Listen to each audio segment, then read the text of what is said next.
Thank you for listening to Permission Granted. I'm your host, Juliette Ricci Lagman. I'm so appreciative of each and every one of you listening, and I would like to continue doing this. I'm very passionate about it, and I love bringing you great content. I'm about to switch it up a little bit and most likely start coming to you every 2 weeks instead of averaging 3 times a month. And so look for that change. And then also, I would like to add a subscription with bonus material. So that will be coming down the pike soon as well. If you could please download each episode, it would help me greatly to take this to the next level and continue serving you. Also, please don't hesitate to reach out with any feedback. You can text me your fan mail. There's a link in the show notes, and you can also email me at juliettericci@gmail.com. Enjoy the show. Thank you for listening to Permission Granted. I'm your host, Juliette Ricci Lagman. Today on the podcast, we are honored to have Erin Joosse. She is the founder of Source Yoga, a yoga studio in Tacoma, Washington, a teacher and a scholar of both yoga and mindfulness meditation. She also teaches retreats and resides in Tacoma with her family. Welcome, Erin. Thank you. Happy to be here. Oh my gosh. Um, I'm just going to start out with I started on my yoga journey actually with waltzing into your studio in North Tacoma on 21st. Very stressed out for my corporate job, and I just needed some relief. And there you were. I remember you were wearing a white and pink stripe, really cute dress, and you were in the office and you ushered me in. Oh my gosh. Do you remember when that was? Because I'm Yeah. not sure how long Uh, how long we've known it each would have other. been probably, I would gander 2008 or 2009, right in Okay, there so somewhere. yeah, Yeah. quite some time ago. We opened the studio in 2005. So Oh, we hadn't yeah. been we were a little toddler yoga. We were a little toddler yoga studio at that point. Oh my goodness. Oh my goodness. Well, tell me a little bit about yourself, and your history. Sure. So, let's see. Where do we want to begin? So I actually grew up in New Mexico, but now live in Tacoma. And I will say my whole childhood living in the desert, I dreamt about living in a rainy green climate. Wow. So I went to college in New Mexico as well, got my bachelor's degree in dance, studied modern dance and choreography and flamenco dance. And then when I graduated, I like beelined it for Seattle. So moved up to the Pacific Northwest and haven't looked back. I've been living in Washington State longer than I ever lived anywhere else in my life. So I feel like even though I didn't grow up here, I feel like this is my home. Oh yeah. I definitely yes, Washington, the green, the Pacific Northwest, the rain, all of it is, All I of don't know, it. speaks to my Irish heritage or something. Like feels like home. Um, The hygge, the yeah. hibernating Exactly. and reading books. Yeah, yes. So about 2000 moved to Washington and started teaching yoga soon after. I was a dancer. I don't know, it's a natural progression. Like a lot of dancers become yoga teachers, Pilates teachers, movement teachers in different ways, right? Um, so have been teaching yoga since about 2000 and taught in Seattle for a few years and then decided I wanted to own my own business. I wanted to run my own studio.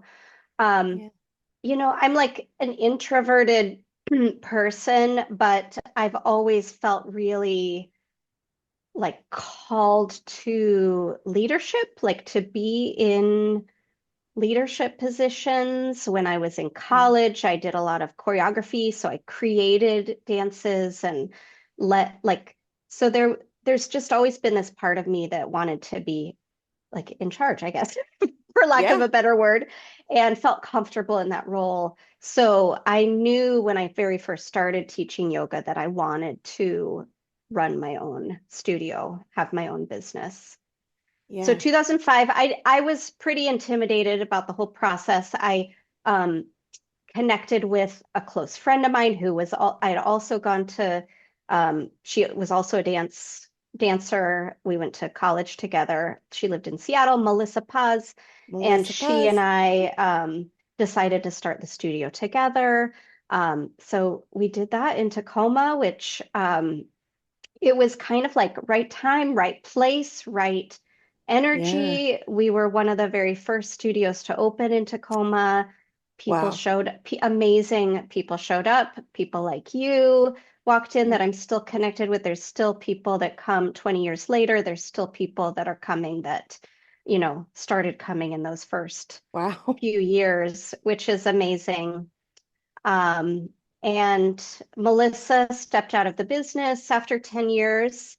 So I've been running it on my own for 10 years at this point, Wow. and have felt like it's been a very true journey for me. Yeah. Like very like um how do I put it? Like I feel like this path of business ownership has been like as much a part of my spiritual growth and practice as doing yoga itself. Like it just feels like an extension of that, like Yeah. practicing and teaching and then holding community and growing a business that is um, very intentional and It's like holistic.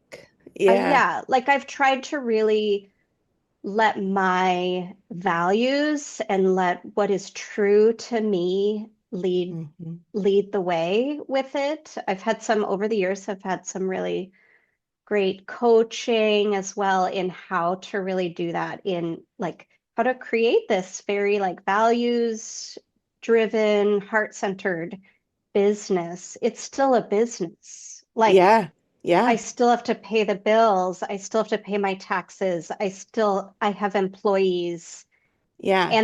And so holding both like this is a spiritual tradition Hmm. and I have to make rent I every month, think I you know? really see it that it's all about intention. If your intentions are pure and you are, leading with your values and your intention isn't to, grow so big that it's unmanageable or, make a bunch of money, if that's not what you're leading with, then, you're going to have a really wonderful, holistic community that you built there in Tacoma. Yeah.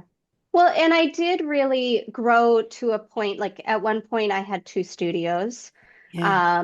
and I was leading yoga teacher training and I was leading retreats so this was all before 2020. So in 2019, I was doing all that, two studios, teacher training, retreats, teaching a bunch, managing a big staff. Like Yeah.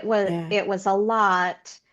I was reaching my kind of burnout point. Yes. Yeah. And then pandemic happened. We were mandated to shut our doors, figured out how to run an online business basically overnight.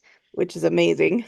And, I do feel really proud that I made it through. I'm still here, but I closed one of the studios. I closed my teacher training. Um, it was kind of a recalibration, and Mhm. it felt important to me to simplify the business to the point where um, that I wasn't burning myself out, that I Well, could really. Yeah, yeah, like a sustainable business that I could do it in a sustainable way. Yeah, and not again, not leading with, the bigger is better mindset necessarily. Yeah, yeah. But let's pause and touch on that because that's one thing I'm really interested in your journey. Um, First of all, the story that you tell in opening the studio, and how you meditated on it. That was such a fruitful story, and Mm, how you really felt your body told you, yes, this is what I hmm want to do. So that story always sticks with me in when I'm making any decision in my life. I kind of go back to that baseline and that visual story. mm, hmm And then I also want to touch on how did you have the courage and know that pivoting and sort of simplifying was the right thing to do? mm. So I know Yeah, well, that's two different things. kind of the first question. I do feel like I've always had a really strong intuition, Yeah. like um and opening the studio was one of those things where it really was like, so my close friend Melissa and I, we were actually at the Olympus Spa in Tacoma, like naked in the spa, Yeah. having this conversation about starting a yoga studio together in Tacoma. And I didn't live in Tacoma at the time. I was in Seattle. Oh, And she lived down here. And she was like, Tacoma really needs a yoga studio. She knew I wanted to start one. And I was like, okay, well, let's just sleep on it. Let's just think about it for let's take a breath. And so I literally went home and slept on it and woke up the next morning and sat in meditation. And mm. one tool that I use sometimes is runes, Celtic runes. Oh. That's something that I just use as a like, what message am I going to get today? And Mm. or yeah, what might be present for me to reflect on today. And I'll draw a Mhm. rune. And that morning I was meditating, thinking about the possibility of opening this business. No business experience. Neither of us had any business experience. Yeah. And it was really like, do I want to do this with her? And I drew this rune and it was partnership. Oh, wow. The rune expresses like this is reflective of partnership in all ways. So Mhm. business, relationships, um, spiritual, like your relationship to the divine, and um, and it was so clear to me in that moment, like that the answer was yes. Oh, And wow. it was just like I literally called her, like, I'm in, let's do it. Let's do this. Um, and again, no business experience. We didn't know anything. Yeah. It was like ignorance was bliss, I guess. We didn't know what we were getting into. But it was a really like beautiful journey of figuring it out and having support from community members and figuring out like what we were good at and what we needed help with. And Yeah. like we figured out early on that we couldn't really do everything. We had to figure out, like, we didn't know how to design a website. We didn't Yeah. know how to, like, we quickly learned we didn't know how to do our books. Yeah. So Amen, sister. found somebody to help with that who is still my accountant to this day Wow. for the business 20 years later. Yeah. So yes, it was a very clear yes. And there have been other times in my life that have been like, that have been moments like that where it's like I could see this definitive line of like unclarity and then clarity and Yeah. then a new path forward. So is that exactly or not exactly, but is that kind of what happened at the pandemic when you made a Yeah. shift? Well, I would say I was in a lot of unclarity. So Mm, I knew I didn't even know I was burnt out when the pandemic mm. happened. But the minute everything shut down, it was like relief Oh, to wow. me. It was like, oh, thank God, my foot, like I can take my foot off the gas, right? Oh, And it wow. was chaotic. I have kids, they were like doing Zoom school or Teams school, whatever. It was Yeah. everybody, my husband suddenly started working at home. Like we were all like, what we were all dealing with, right? It's Chaos. especially if you had kids, everybody was on top of everybody, right? Yeah. And trying to teach yoga from home and but the overall feeling was this feeling of relief. And Mm, I just let myself be in that for a while, like, okay, foot can be off the gas. I hmm. figured out early on, like, I gotta apply for these grants. I gotta like, how Oh, am I wow. gonna financially keep this business afloat when basically a lot of people kept their memberships going. They were super supportive of us, but I mean, our attendance and revenue dropped by half in that Oh, time, yeah. like, and Overnight. I still had to pay rent in two physical studios. I Wow. still had to pay payroll, employees. So Yeah. um, I figured out how to, I did as best I could. I was kind of figuring that out as I went along. And then it was when things started to open up. So it was like businesses were starting to open up. There were starting to be little openings. There were starting to be, people were starting to want to gather again. Like, oh, I want to Yeah. come into a physical place rather than doing everything on Zoom, right? And um, I started getting intense anxiety. Oh, wow. So the thought of reopening caused me to feel like I feel like for a month I had a stomach ache, Yeah. Yeah. and every day I was like I felt like I couldn't breathe. And just the whole thought of going back into the pace that I had been moving at before was just causing mass anxiety for me.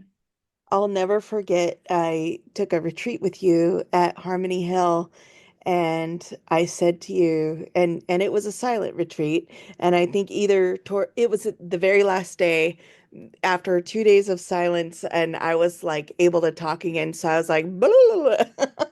and, and I said to you, Erin, thank you, and this is something I'd love to talk about. Um, Thank you for taking us on this meditation journey because, at the time it wasn't as well known or widespread as it is now. And what you said is, well, and I think we touched on the simplicity piece as well. And you said, well, it's what I needed. That's why we went this way. And I was like, exactly. Yeah, Yeah, for sure.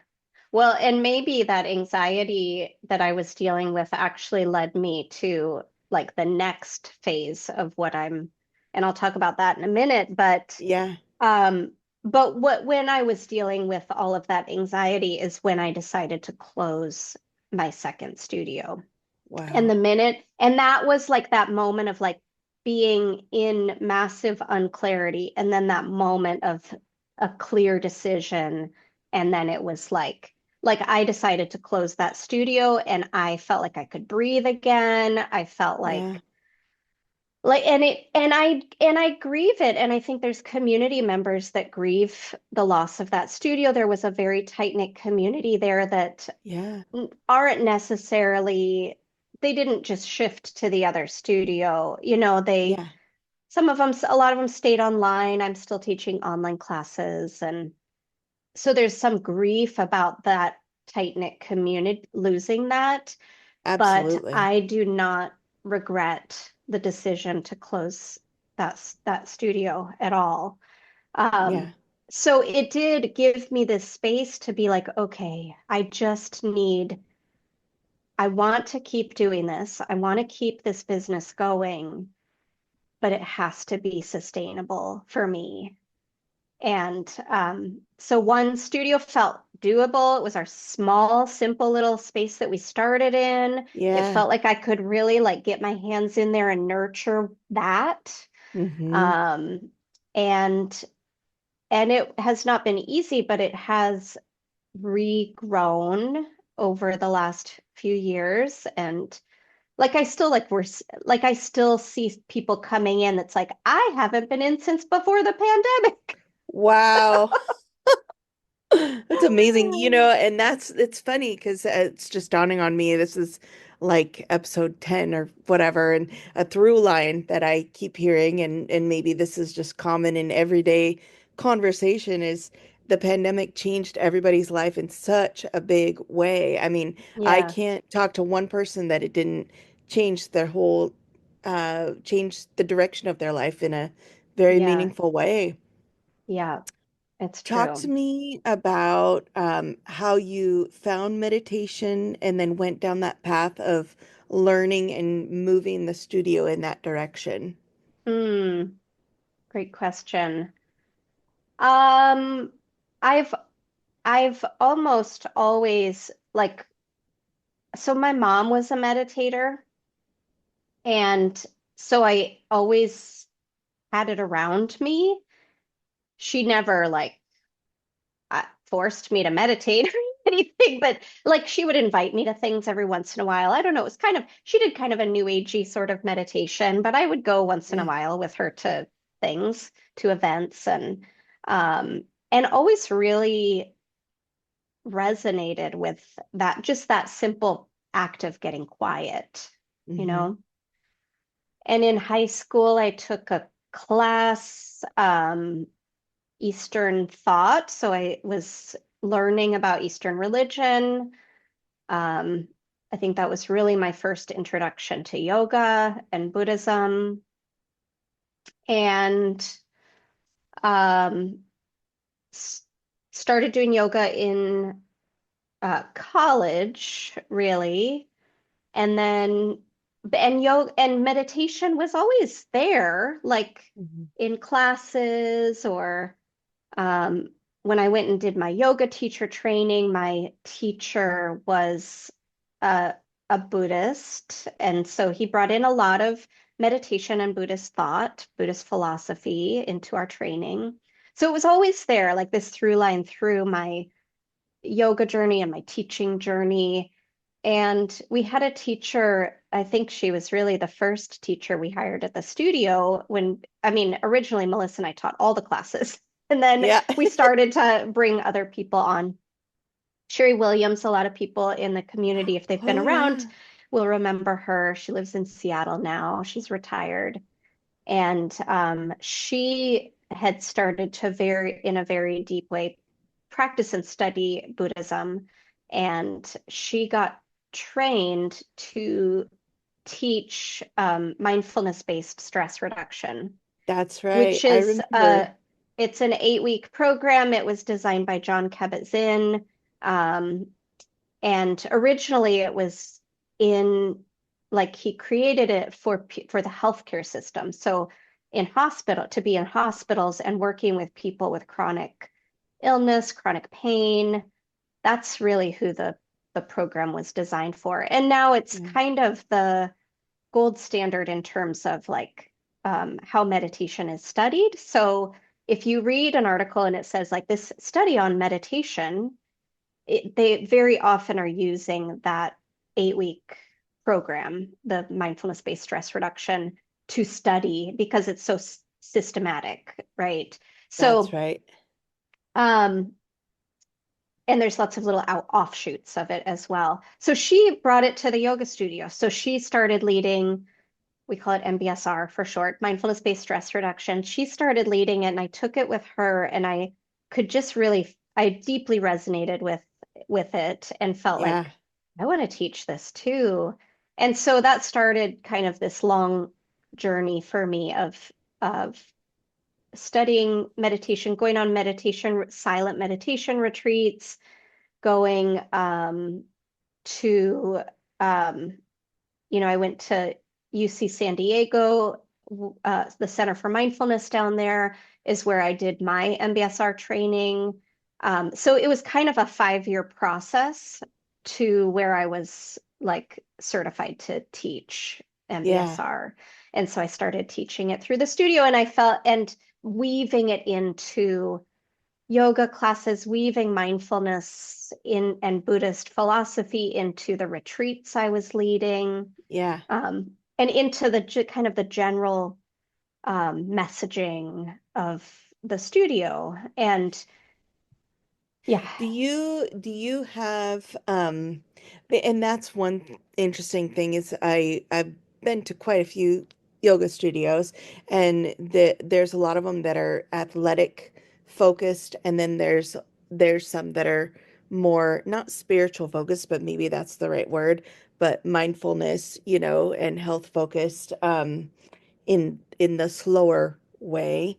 Um I want to ask, when you went on your first silent meditation retreat, I think, forgive me if I'm wrong, but maybe in California, what was that? Was there any experience where you had been meditating and you hit a moment of enlightenment or any, notable experience when you were there?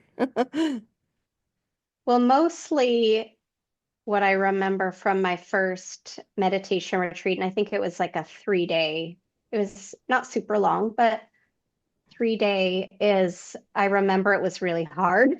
There was no enlightenment. I love it. Tell I us the mean, truth. 3 days of not talking Yeah. and alternating between 45 minutes of meditation and then 45 minutes of walking meditation and then eating and then what, like it's a lot of work. It's Yeah. hard. And I remember my body hurt a lot and I would sneak off and do a yoga practice to like just deal with like sitting that long is hard. Yeah. Um, but there were for sure moments of like real clarity and real Mm, quiet and hmm. peace. And I came out of it feeling very, for lack of a better word, high, like that my Oh, energy felt really high. Now I know because I've been on a lot of silent meditation retreats. I mean, that's kind of common, especially when you're doing it when it's yeah. new. Yeah. And then I felt like this big like letdown afterwards. Like I felt really high. And then a few days later, I was like, I've never been so depressed in my life. Like, Because it's so such a contrast. it's such a contrast to the way we are living our lives. Yeah. And I just like, how do I hold on to this? And I realized you can't like that you have that experience and you have to let it go in order to It's a move back practice. into the light into life. And now it's easier to come back from retreat for me. It's like, okay, now I'm dealing with the chaos of home. Okay. Um, but I mean, for sure, in the times that I've been practicing meditation and going on retreats, I've had like moments that felt real. And it's hard to say even what is enlightenment really. Like I feel like Yeah. uh I even wonder if it's kind of like you have these moments of real clarity. Hmm. Yeah. And then the more you practice, like you have more of those moments. Yeah. And to where it's a muscle that you develop and you get really good at it, or you carve out time, even if it's just a couple minutes a day, even if it's in your car to sit and get centered. Yeah. And then what I Can, notice now is like, because I have a lot of meditation practice, like in my backpack. I don't yeah. know what I'm trying to say. In your Like toolkit. in my toolkit, I've done a lot of practice. So now when things that are really challenging come up in life, because they do, like I feel like I'm not as reactive as I once Yeah. was, and I can kind of hold a steadier space in myself Yeah. with difficult things that come up. So, I had some of my earliest meditation or only in the beginning of my yoga and meditation tenure experiences with you, I in your studio. And what I want to say is, recently I've been working with a life coach, and actually I think talked about this on our podcast. I said, "What's the best piece of advice you can give young entrepreneurs?" But this spreads to everybody, and she said, "Meditation." Meditation, meditation. So Mm. I've really run with that, and see that it's not so much going to the gym or, drinking all the water, which, yes, we need to do those, but out of everything, meditation. So, um, from your experience and training, what what are the simple benefits of meditation? Hmm. Um, I mean, I'll say kind of one of the biggest things that I think is a fairly immediate experience if you practice at all for any period of time with some regularity is like emotional regulation. Mm, So, um, when we're sitting in a meditative practice, and I will say I don't think of meditation as being like only sitting cross-legged on a cushion yeah. with your eyes closed and not talking. So I feel like I've tried to widen my view of what meditation is to be like my yoga practice is meditation. It's just an Mm, embodied meditation through movement. That's what I really feel is most essential in a yoga practice, in a yoga asana practice for me, and what I mm, try to teach. Um, going going for a walk and being yeah. like really present, turning off. Well, if somebody's listening to this podcast while they're on a walk, great, do that. But Yes. after the podcast is done, maybe just pause, take your earbuds out, like be present with like the sights and smells and sounds and Take a long walk. yes. And I do a fair amount of like walking with podcast in my ears. Yeah. So, Me um, too. or, like cooking can be meditate, like anything that Mhm. we're bringing our attention to and we're fully present S- Yes, yeah, even doing the dishes, can doing the be seen as dishes. Yeah. um doing and then eating, which is such a the walking and the eating are always such a new experience if you've never done it before. But I'm just going to interject here. The simple way, I read Dan Harris's book 10% Happier, Yeah, and it's great. anyone listening, if you have not read that book, read it, and don't stop until you get to the retreat, because that's the best part of the whole book. It is incredible. Um, I recommend it to everybody. But what I want to say is, with the simple meditation instruction, what he says is sit down and focus on your breath. Breathe in, breathe out. And we're not trying to get rid of thoughts. We're just trying to pay attention to thoughts. So anything you can add to that? Mm-hmm. Yeah, I think the perception that a lot of people have is that they have to not think when Hmm. they're meditating, and then they try meditating and they have a lot of thoughts because we all do. We all have busy minds. We take in tons of information every day. Our brains are doing so much processing all the time. And especially if we haven't practiced, like letting all of that inner mental noise settle, it can Yeah. be discouraging right away. Like I've talked to lots of people that are like, I cannot meditate, I can't stop thinking. But the Yeah. thoughts are going to be there. And even, having practiced for 20 years, or longer, sometimes I still sit down to meditate and it's like, wow, it's really noisy in there right now. Okay, I'm just gonna pay attention to my breath. Yeah.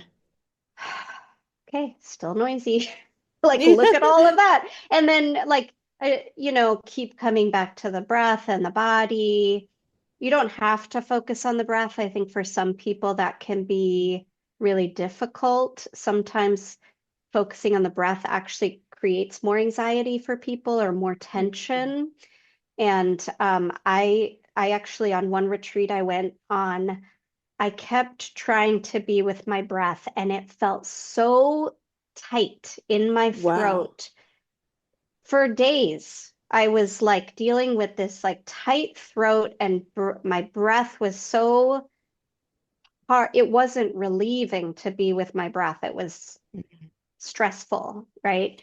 And I What did talked you to my, do? yeah, so I talked to Yeah. the teacher that was guiding the retreat, and she said, "Oh, well, don't focus on your breath." Ooh.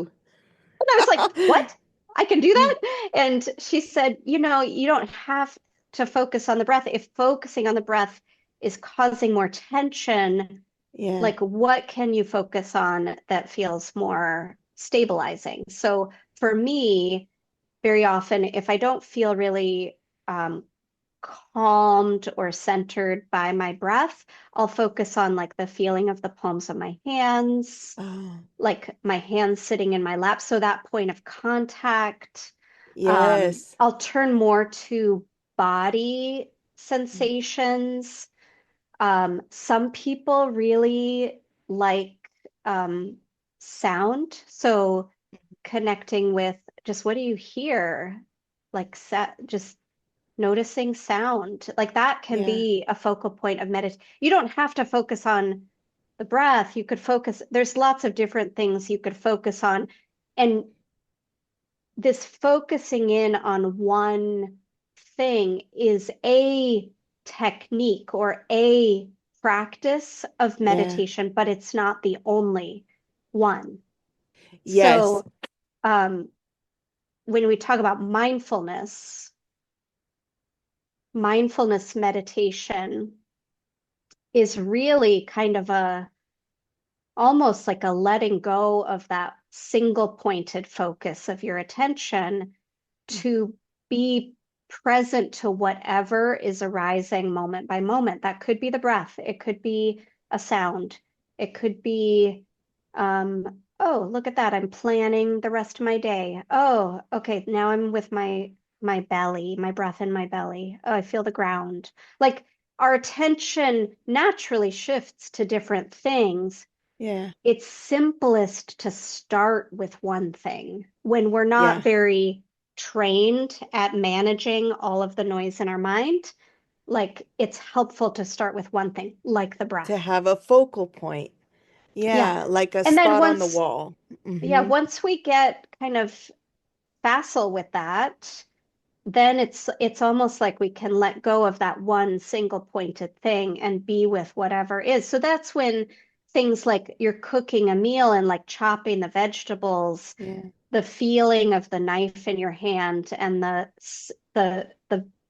what you're seeing and the smell of the of what you're cooking, like bringing in all of your senses. Like And I look at it mindfulness as being a very sensory experience. rich, and doesn't it bring an element of joy to, being present brings the element of joy to what you're doing. Yeah, or art, creating. Yeah. Like I I'll mention for your listeners that there was a period of time when Juliet was living in Tacoma and Yeah. she like coached me in, she became my art teacher. Like I was Yeah. like, I really want to explore visual art and I don't even really know where to start. And Juliet was my teacher and it was such a rich experience. Like that was a very Yeah. mindful experience, is just being with colors and textures and Mm. materials and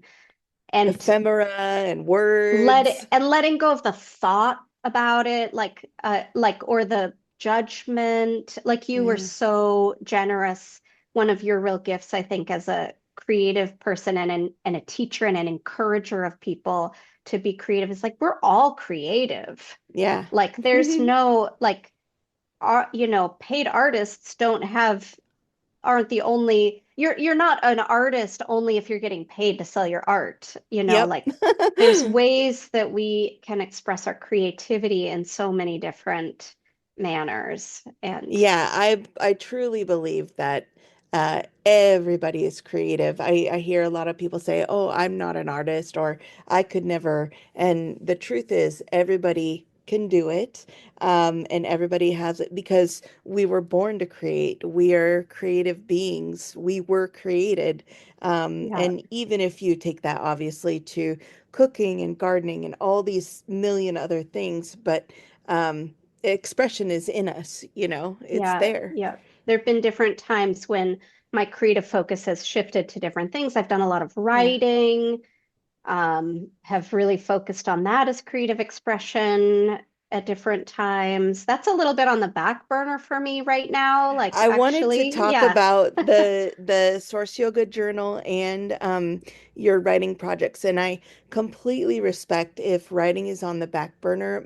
I will just share with you to put you at ease. My husband recently shot a short film in the Philippines, and invested, and then he has not since then. It was a year ago that he went and shot that, and he has not edited it. And it's just sitting there. And I said, you know what? You're focused on yoga right now. That is what's bringing you joy. Don't let it stress you out. Just put it away either for a while or forever and just move forward with your yoga journey. If that's making you happy, do that. yeah. I have a draft of a book that I have written that is sitting, it's not sitting in a drawer because we don't do that anymore. It's sitting on my computer. But I don't know if I will ever. I feel like I'll come back around to it. I still want to write. I see that in my future, but um, honestly, in the whole time of like simplifying my business and moving through the pandemic, and I was doing a lot of writing during that time, actually. Yeah. And I started to think like, or I started to feel like the yoga's not the only thing I want to be doing for the rest of my career life. And but I didn't know what that was. I didn't know Yeah. what I just was feeling really, that was like again that like period of unclarity of feeling. And I would make lists. I had sticky notes of like different ideas of things to do. And writing was on there. Like maybe I need to really put my time and energy into getting this book published. Mm. And I started to go down that road a little bit. And I felt this big, like we talked earlier about like feeling a big yes when it was like Yes. time to. And I just felt like this like roadblock after roadblock. And I realized like, I have run a small business for 20 years. There's a fair amount of hustle, right? Oh, There's yeah. just hustle when you're running a small business. You're wearing all these hats, you're doing all the jobs. If you don't have people coming in the door, it's a lot of work. Marketing, electrical, I Yeah. mean, you name it. And I realized, oh, becoming a writer as a career, I don't think I want another thing where I am hustling. Yeah. Oh, I can attest to that. And You know. yeah, totally. That's like the plight of a creative, right? Like you want to Yep. create because it's your passion and you love it. And it seems like the world more and more is where creative people really have to be also marketers and Yeah. like managing their social media and managing, like there's just a lot that you It's may a not love full-time as a job. creative person, right? And I was like, I'm already having to work and hustle at this one thing. I don't want to also hustle at this other Yeah. thing. And I'd rather right now, for right now anyway, have my writing be um, just for me rather Well, than, and yeah, as Gilbert talks about, you don't want to put that pressure of monetizing it on your creative endeavor. You want it to just yeah. be what it is and be free flowing. And maybe something we can talk about is as you're talking, I have idea of given the recent book I did, like, ooh, maybe we could get some mixed media paintings that you've done into your book. And because you've probably already done 90% of the work. It's like, Hmm. but anyway, I digress. Yeah, yeah. Yeah. Well, yeah, like I said, like writing's taking a little bit of a back Yeah. burner. It's on the back burner for me right now. But I did like in that period of time where I was trying to figure out like what is next for me. I still see myself teaching. For now, I want to Hmm. keep the studio going. I mean, for the foreseeable future, I don't have any plans to change that.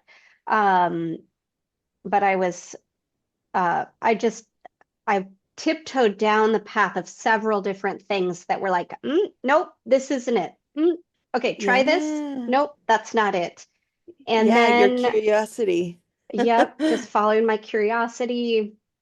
And then I started to, it was actually last summer, I noticed I had a few conversations with people, and I heard myself say, if money and time were no object, I would go Ooh. back to school and get my master's in counseling.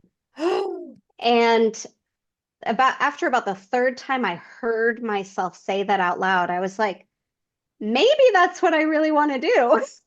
Oh my goodness.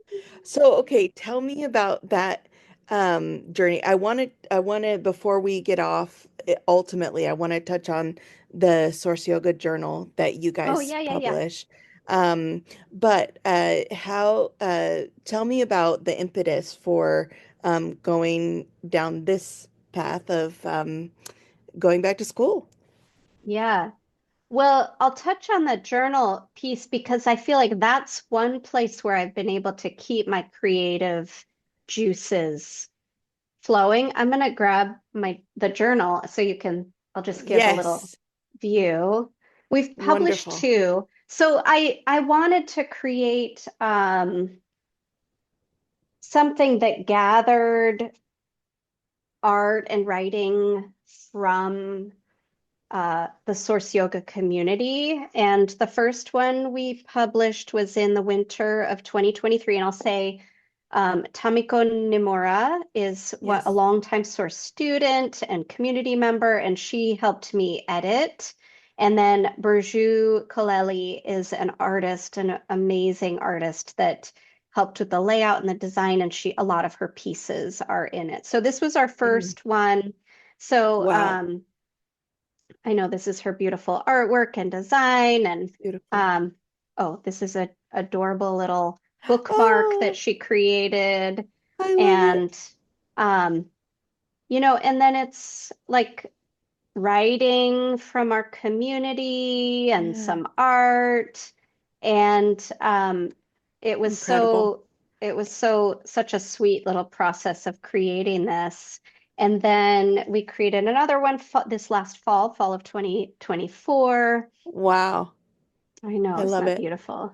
Yeah. And then, there's like some art and Oh, writing from others, and so it's just, amazing. yeah, it's been a really lovely process. And that's been like one place where I've been able to, that's another thing of like, um, bringing my values and what is true to me into business. Yeah. So I have this side of me that's very literary. I love literature. I love reading. I read all the time.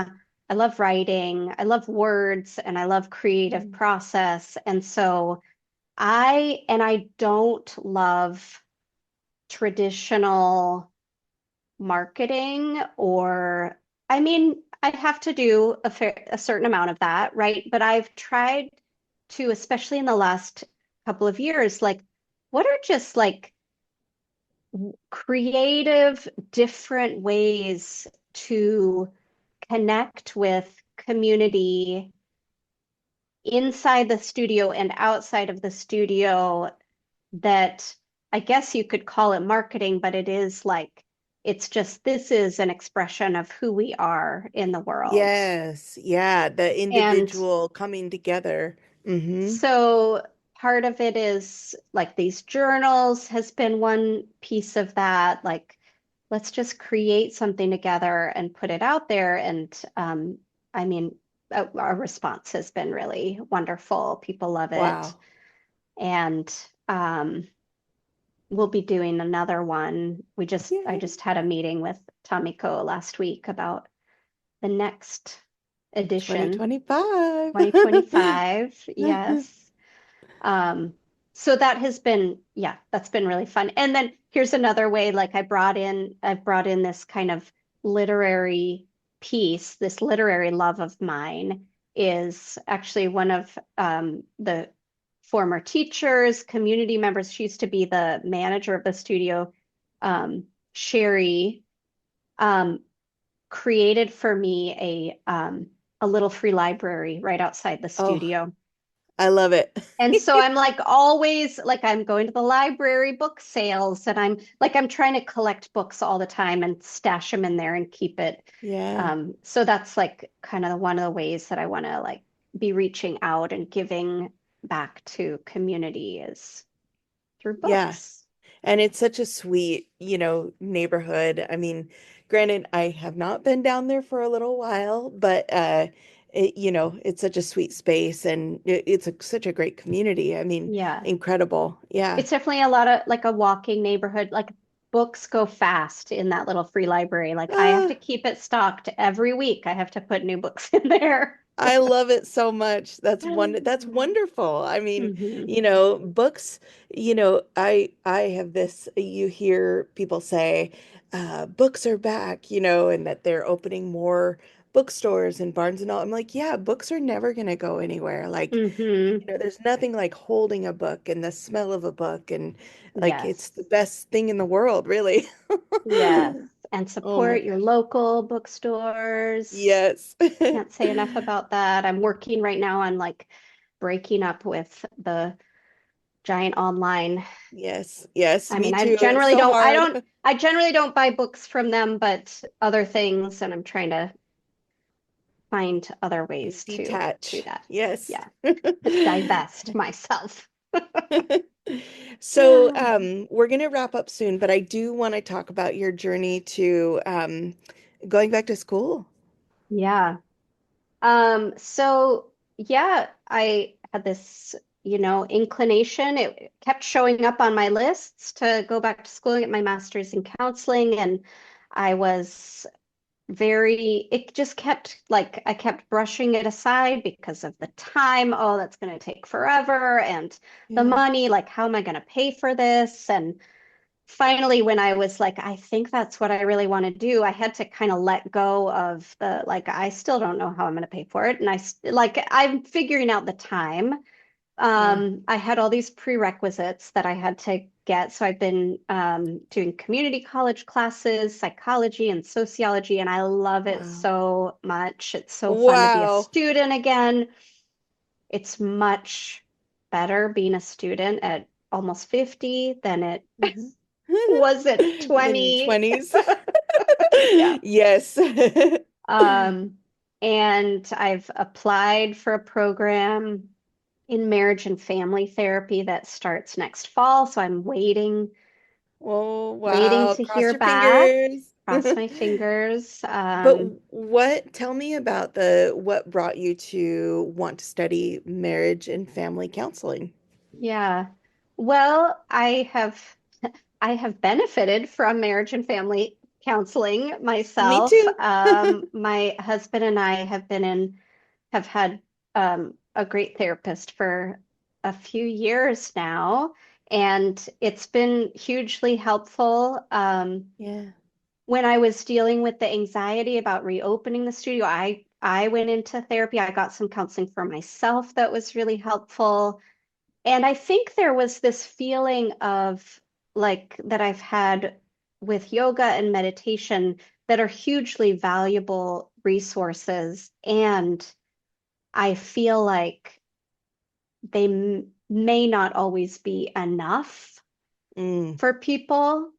Um, and I felt limited in my ability to really help people and address the very real difficult things that could arise through a meditation practice, through a yoga mm. practice. Like it does, these practices can really stir up a lot of stuff for folks, right? Yeah. And Yeah. I, as a yoga teacher, as a meditation teacher, I'm not specifically trained to really help people with the deep traumas that are arising. And Yeah. so I did have this feeling of like wanting to be able to go deeper with people. And I have been kind of a psychology nerd for a long Yeah. time, like listen to psychology podcasts and read psychology related books. So there was a kind of a natural movement in that direction. Yeah. And I think mostly I want to work with individuals, but I want to be trained to work with couples and Yeah. families, and And there's such a need for it right it's now, you such a know? need. Yeah. I mean, it's even beyond COVID, you know, what we're going through right now, politically, et cetera. And I just think it's really admirable that you know, one of the reasons that you want to do it is to be able to support your community in that way, you know, your clients and students, et cetera, et cetera. To be able to just have another layer of you know, wisdom for your Yeah. people. Hmm. Yeah. When you look at like the teachings of yoga and the teachings of the Buddha, they are about the mind. Hmm. You know, they're practices that help us understand ourselves better, Hmm. understand our minds better. And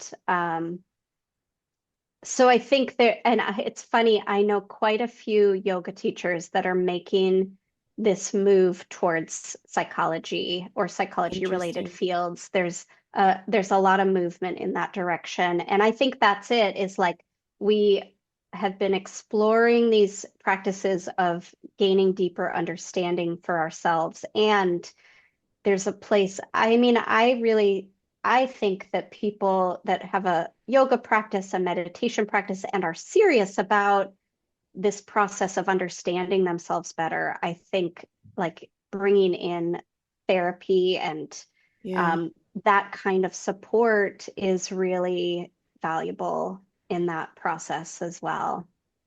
Yeah, and it's interesting that, you know, the we could go on about the mind body connection, you know, there's so many layers to it. So Yeah, yeah, I do find, and I've done therapy for years, now I'm focusing personally on, you know, obviously meditation, but also connecting, reconnecting with my body and what's, you know, yeah.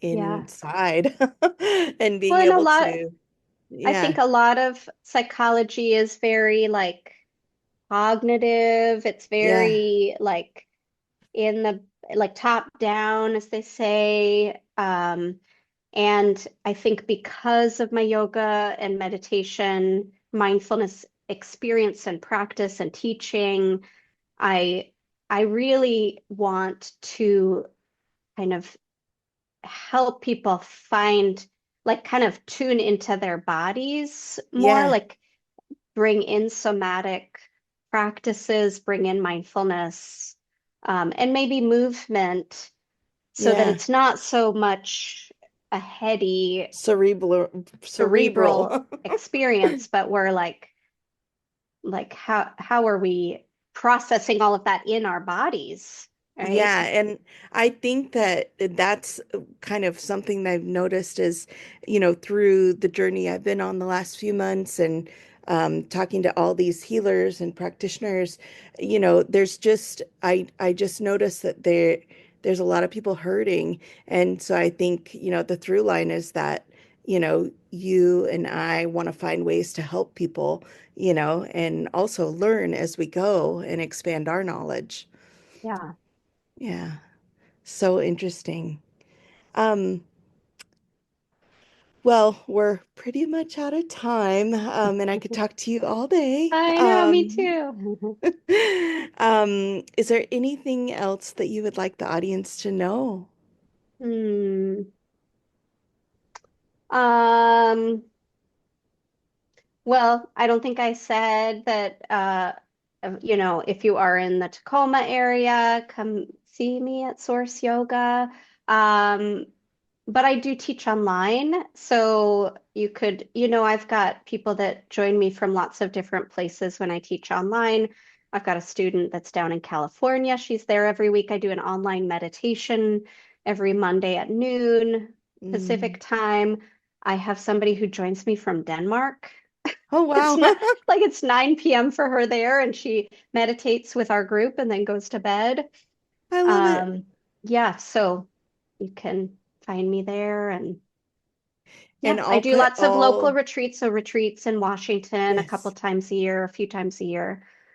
Yeah. Let's shout out to you have one coming up soon, So or this spring. June, Mhm. so June, I've got some dates for a retreat on Whidbey Island. Um, and that's, I don't know, I think it's like the 7th through the 9th or something. Okay. But all of that information's on the Source Yoga website.